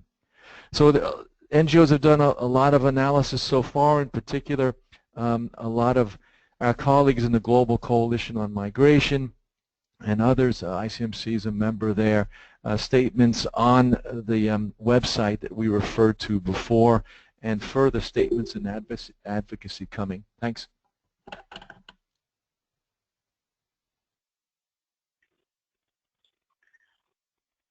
Thank you so much, John, for that helpful analysis and readout of the Global Compact and what will be moving in the years to come, and also how it indeed relates to the Sustainable Development Agenda, which is something I think we need to keep emphasizing and keep working on.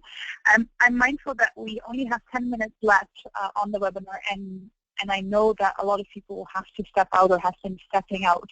So I don't want to keep you all that much longer. So I'm going to open up the floor for one sort of final round of reflections. If you want to share anything about your advocacy plans after the summit or at the summit, that'd be great. If you want to say something further about this Global Compact on migration, or if there's anything else to add on the discussion we already had on the Global Compact on refugees, now is the time to do that, because then we would like to take the last 5 minutes of the call to inform you on a couple of follow-ups, including a press briefing that's going to be organized here in New York that you might be interested in participating in. So the floor is open for one final round of comments or reflections, or if you want to share anything about your specific plans in terms of advocacy or statements going forward.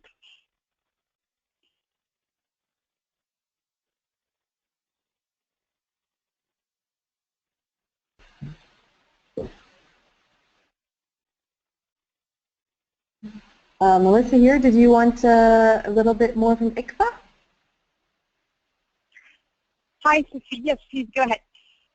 Okay, Melissa using Sophie's line because my microphone doesn't work. As I mentioned earlier, we're very keen to engage UNHCR at a high level. The Assistant High Commissioner for Protection, he's going to be briefing us September 14th, I believe, in the broader public, but we also asked for him to brief NGOs after the summit to engage. So that's one point of follow-up. Second, I don't know if we mentioned it already, but there is a dialogue, a High Commissioner's Dialogue on Protection, which will focus on children on the move. It will be held in December, and it will be 2 days, and it's a very interactive format. And here we really want to emphasize, for example, the concerns that we had raised earlier. I think Ben and others share these concerns that detention is never in the best interest of a child, and it's a rights violation. So we want to use that opportunity to carry forward some of the messaging from the 19 September Summit discussions there.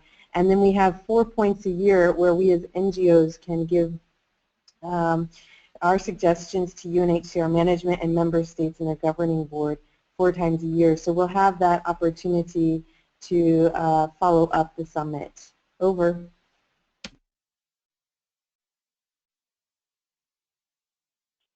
Thanks, ICFA, Melissa. Others?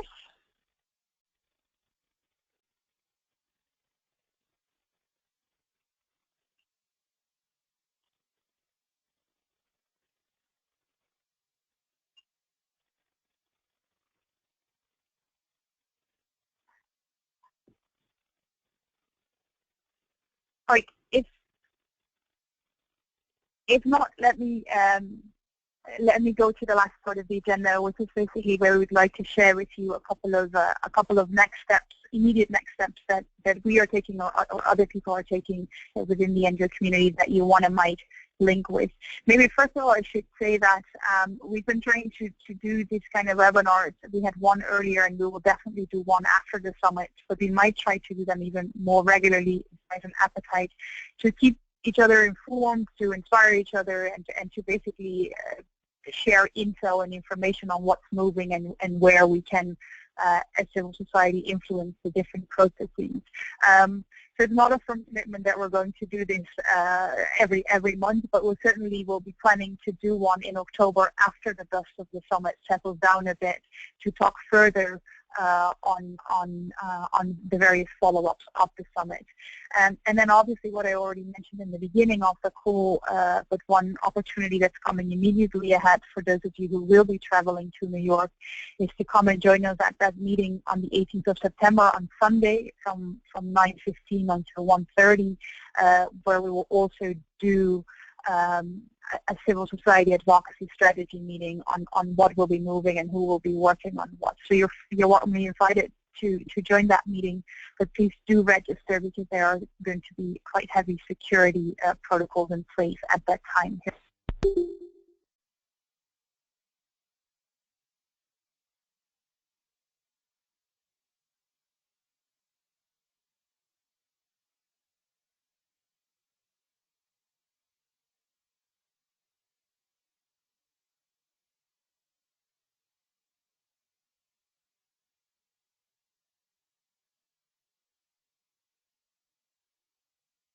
Hi, where can we register for that meeting?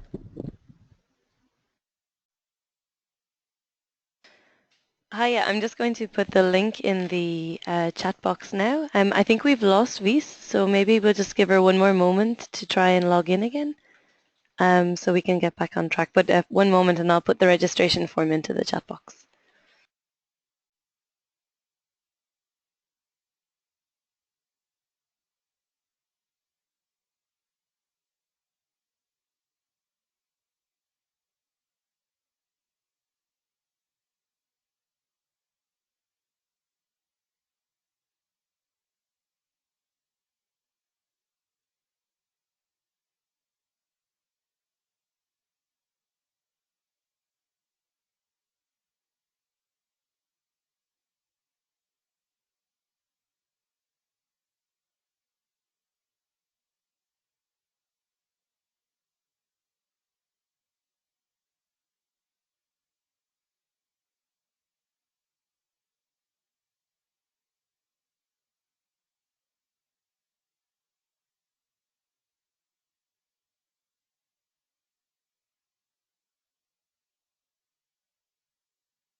So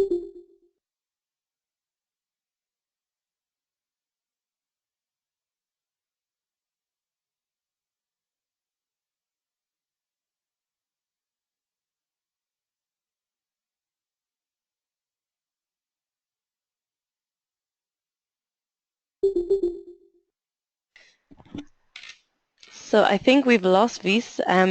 I don't know if John, you'd like to pick up where she left off there, just to finish off the discussion. I mean, we were pretty much reaching the concluding comments anyway. But John Bingham in Geneva, do you want to speak for a moment?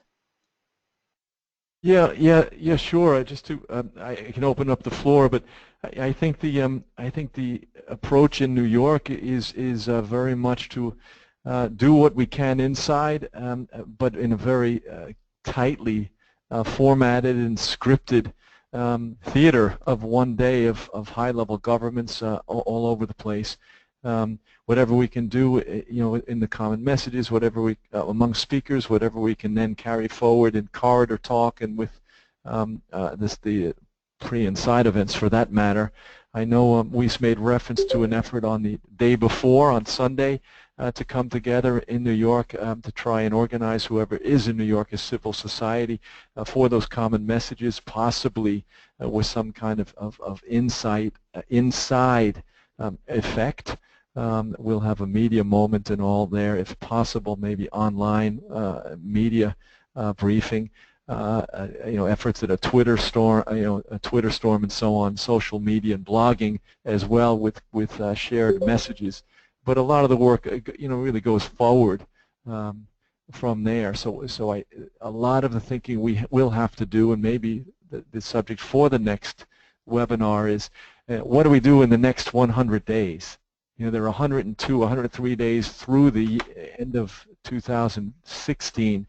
What do we do to make sure that UNHCR and others can move forward with concrete results for refugees? What can we do on the modalities for the Compact on Migration, which will be elaborated at the General Assembly, and so on? How do we start giving real life to further life to the global campaign against xenophobia?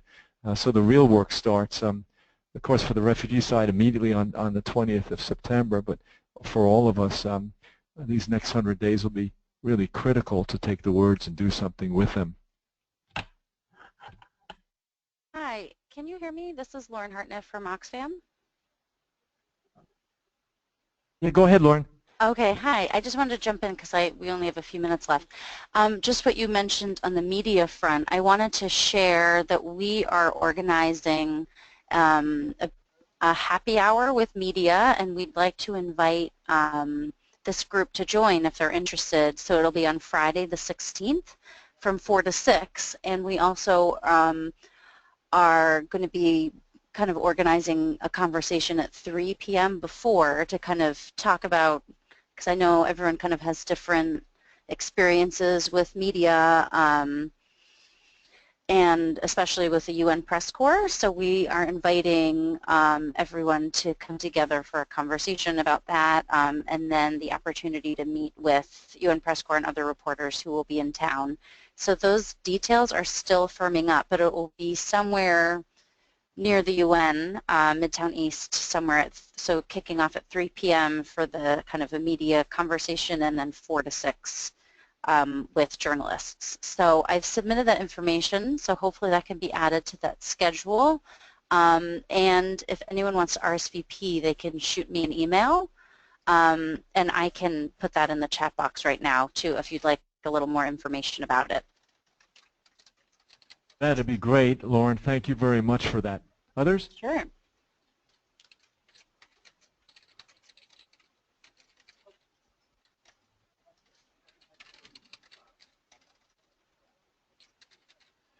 Very good. Well, we started the meeting making reference to this action committee that has tried to follow negotiations, and I think fairly well did try to share information, and I hope this has been helpful here.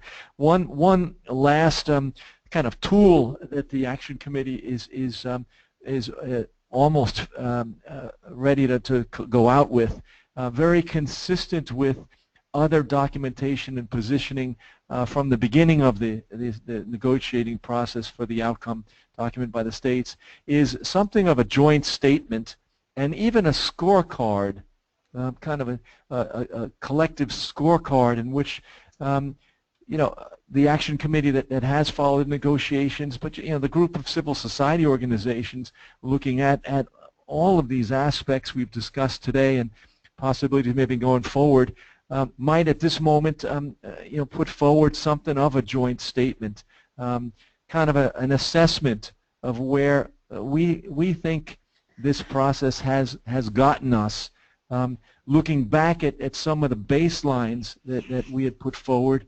on the basis of a global survey, on the basis of reading through all of the applications by civil society people worldwide who had applied to the UN to participate on September 19th and in the hearing in July. But the baselines, what were we expecting and even insisting should be in this outcome document and the follow-up.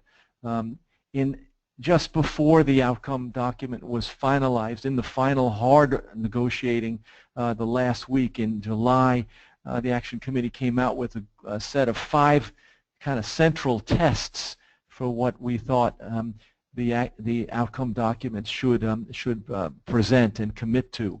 Rights-based, people-centered, action-oriented, urgent for refugees and migrants, and so on. You know, standards-based.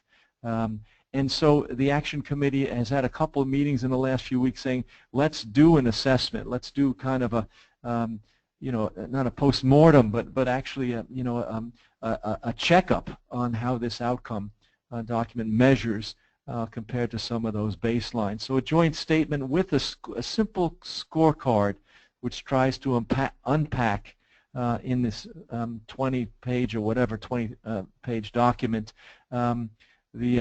the critical elements we were looking for refugees, for migrants, for guidelines on protection, for anti-xenophobia, on children, and so on.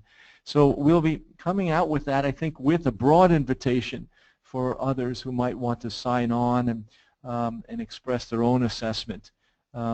Again, as a tool to mark the moment, to insist and to express the seriousness of what we insist on to states and to agencies, because neither IOM, now that they're in the UN, nor UNHCR, just because the refugee agency necessarily is or will be where we want them to be, let alone governments across the board. So that's it. Those are two tools are coming as well, and I think will be online and communicated broadly by email with open invitation, as was the case along the way. Emer, I don't know if we have anything else. No, John, I think you've covered everything, and Reese, before you, unless anyone has final thoughts or questions, I think we're good to round it up at this point. Last thoughts? Well, just to say then that also we'll send around a recording of this as well as any of the documents that were mentioned and links to important information, but really do also send events and information to us as well so that we can compile them and share them. They're all really vital, and it's really useful to get that kind of material from all of you as well. So yeah, let's keep in touch, and as Vise mentioned, we are hoping to have a follow-up webinar after the summit when the dust settles to just evaluate next steps and take it to the next step. So yeah, thank you. John, is there anything else you'd like to add, or will we close it up? No, I think that's it. Well, Emer, thanks very much. You know, ICMC, we're thinking of buying a set of commitment rings that are bright orange that we can all wear, you know, at the summit and forever after until governments and others finally make these things real. So we may have some kind of kitschy type of advocacy image of a kind also with us in New York in 7 days. Take care, everybody. Thank you. Thank you, everybody. Thanks, everyone, for logging in. Bye-bye. Thank you, everyone. Thank you, colleagues. I'm so sorry for happening. Bye, everyone. Thanks, Weiss.